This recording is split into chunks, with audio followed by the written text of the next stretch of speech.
Hello again and welcome back for a little bit more biotechnology.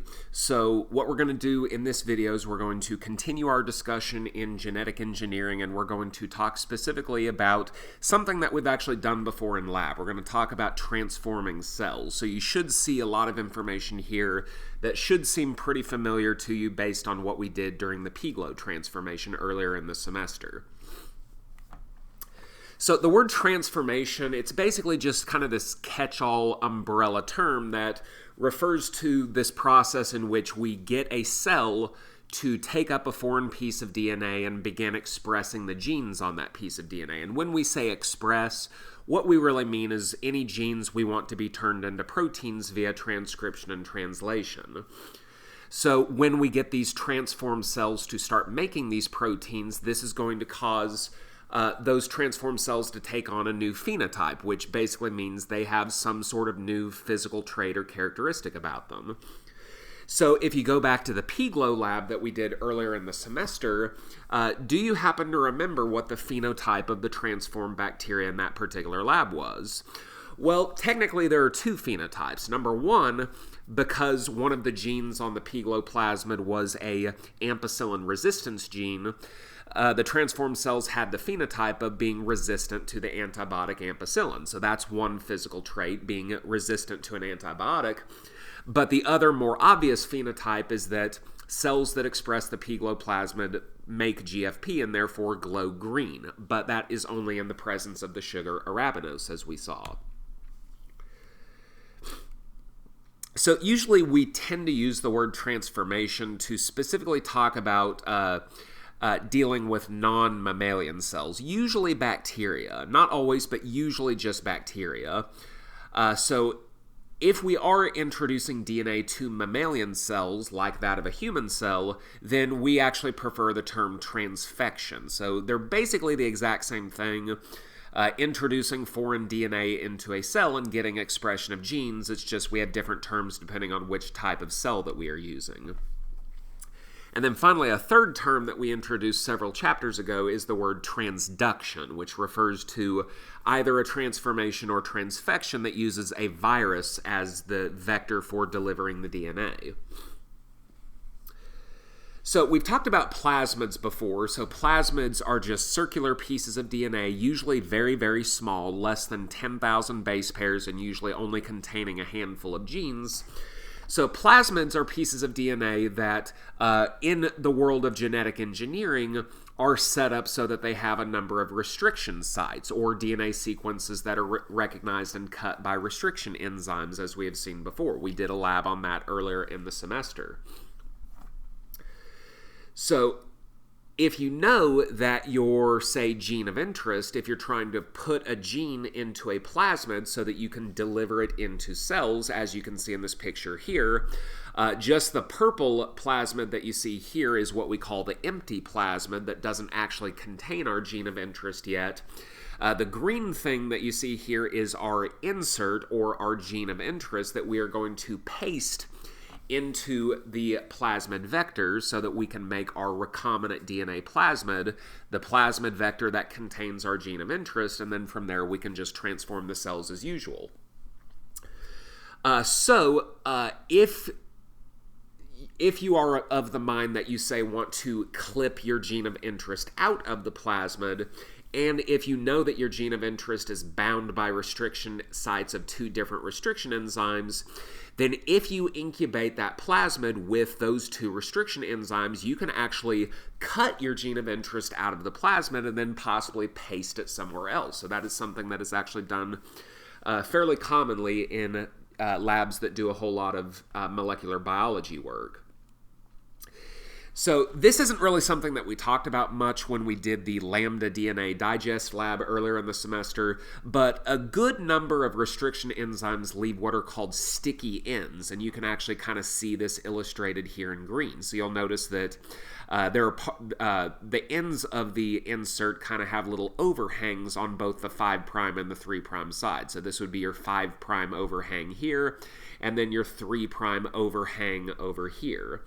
So The purpose of this and why this is so useful to us is that because those overhangs contain nucleotides, we can actually get complementarity between those overhangs and then similar overhangs on the plasmid, as you can see here. So you can actually see that this insert will actually fit in perfectly into this plasmid, because the open plasmid actually has sticky ends that correspond to the sticky ends of the gene of interest, the insert that we are going to put in there. So this is going to make inserting our gene of interest into our plasmid vector much, much, much easier. It's still possible to do this if there are no sticky ends, but it is much, much, much more difficult.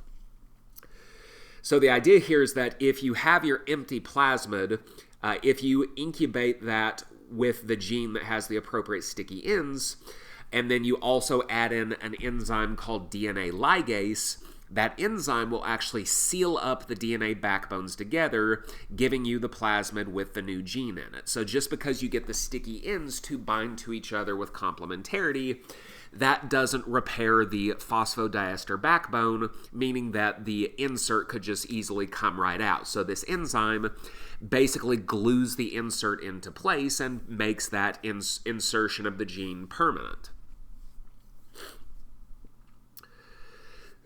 So in cases in which you are using two different restriction sites, so I think we did a virtual lab earlier in the semester in which you digested some DNA virtually, in which we identified some enzymes that actually cut several times within the same piece of DNA. So each time they cut, that makes a new fragment of DNA. So if you were actually using two different restriction enzymes, as what is illustrated here, restriction enzyme 1 would cut here, restriction enzyme 2 would cut here, then the insert really can only be placed into the plasmid in one orientation. So if you actually look at the picture down here, you'll notice that this green insert can only fit in this one orientation. If we were to rotate that 180 degrees, it would not fit because this 3' sticky end would be in the wrong place and the 5' sticky end would be in the wrong place. So if you're using two different restriction enzymes to try to paste a gene into a plasmid, you really don't have to worry about anything as far as the gene getting put in there backwards. That's not really something to worry about. But if you're using the same restriction site on either side of the insert, meaning that, say, you've got an echo R1 site on one side and another echo R1 site on the other side, then the two sticky ends are exactly the same. And if that's the case, then your insert can actually be placed into the plasmid either the correct way or the backwards way, each with a 50% chance of happening.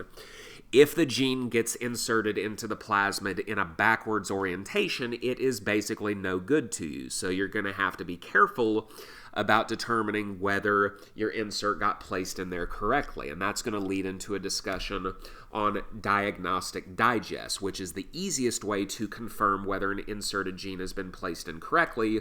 But if you want absolute confirmation, then you would have to do something like DNA sequencing to actually get the nucleotide sequence of the plasmid. And from there, you should be able to tell whether your insert got placed in the correct direction. So even if you don't have to worry about your insert getting put in backwards, DNA sequencing is usually done just to get final confirmation that your gene got placed in the correct orientation and the correct frame. So go ahead and ignore the title of this slide. I actually forgot to update that, so that I copied and pasted this over from a previous chapter, so just go ahead and ignore the title of this slide. So what we're talking about, if the title were correct, this would all be about Diagnostic Digest.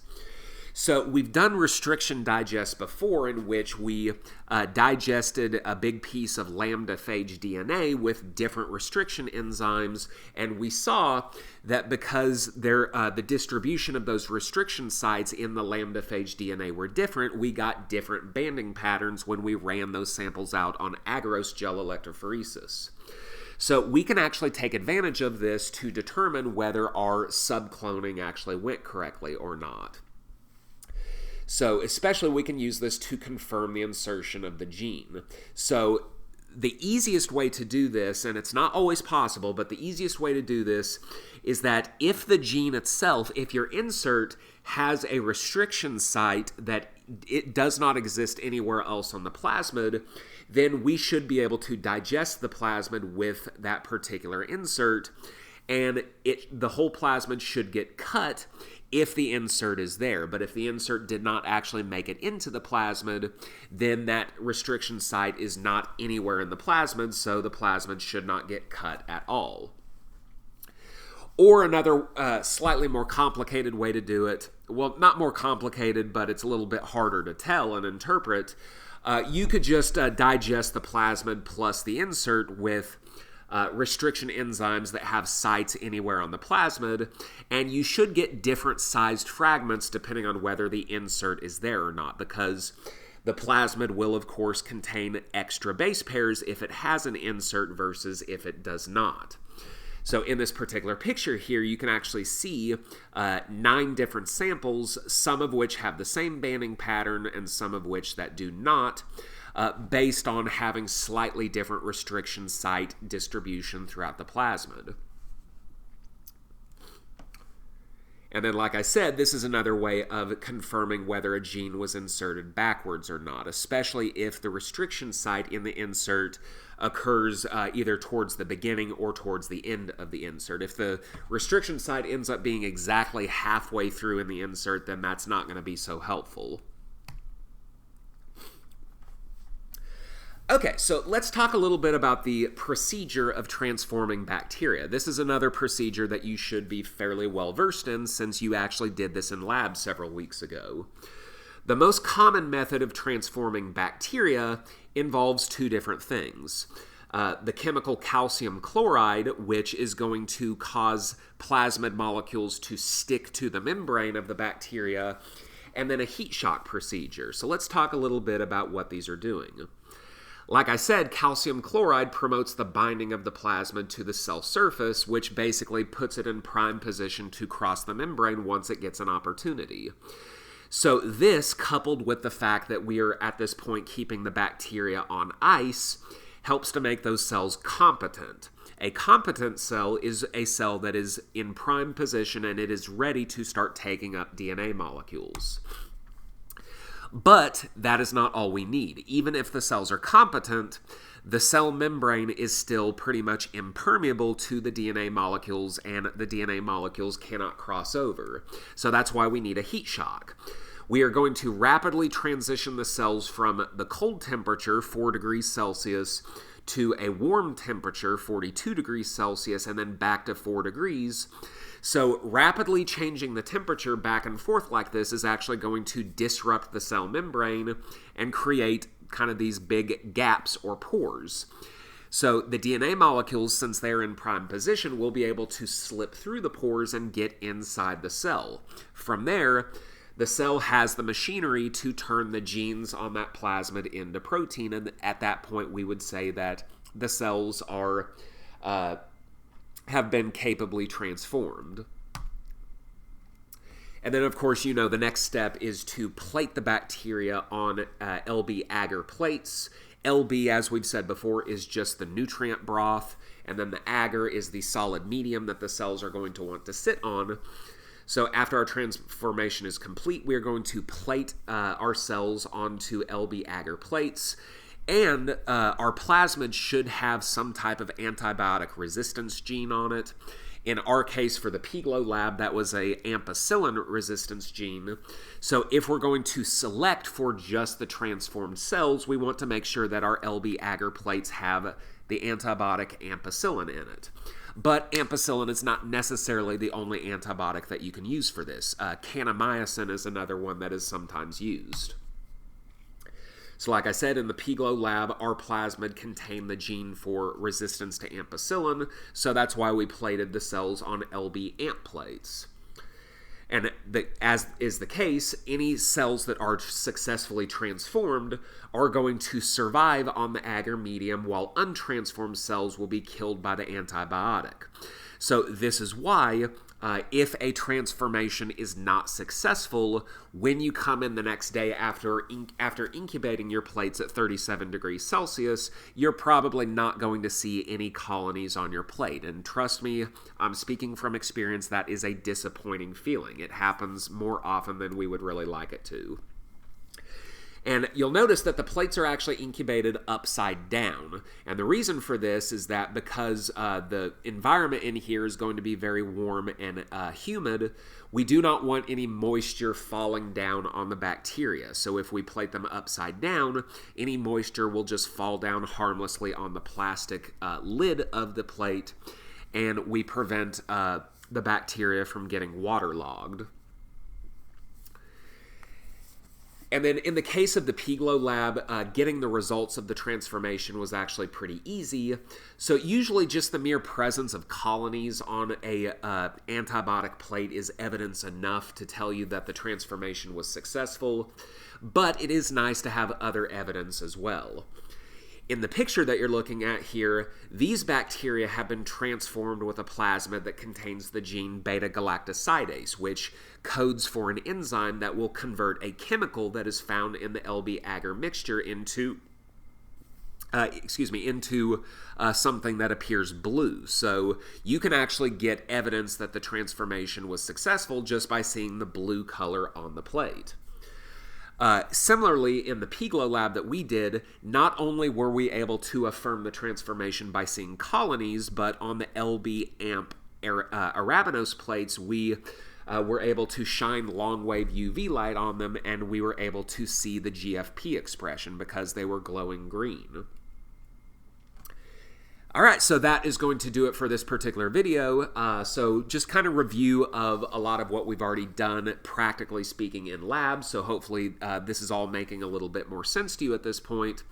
So in the next video, we're going to start talking about basically what is the next step after transformation, which is not something that we're terribly well versed in just yet. So hopefully you will be looking forward to that information. I look forward to seeing you next time. Bye-bye.